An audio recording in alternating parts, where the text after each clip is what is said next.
Hi everybody, welcome to my video lecture series on spin, quantum computing, and MRI.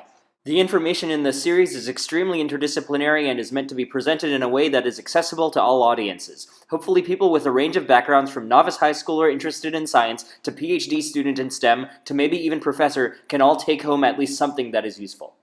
If the math is too tricky, just focus on the overall big picture idea. If the math and overall big picture ideas are so overwhelmingly and transparently obvious, pay attention to the beautiful unexpected connections that seemingly distant and unrelated fields actually share in common.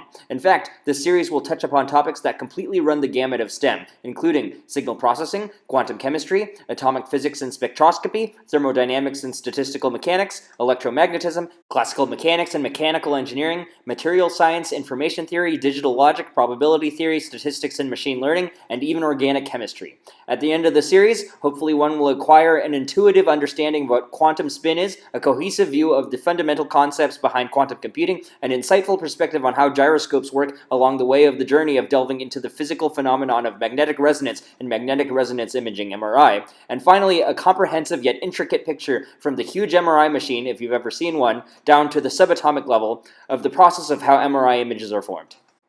A brief overview of the content of each part of the series. Part 1 will be about answering the question, what is quantum spin? Part 2 will be about quantum computing and information. Part 3 will be about the magnetic resonance part of magnetic resonance imaging, MRI. Part 3.5, optional, which is very mathematical, will be specifically about the very detailed mathematics of magnetic resonance. And Part 4 will be about the imaging part of magnetic resonance imaging, MRI.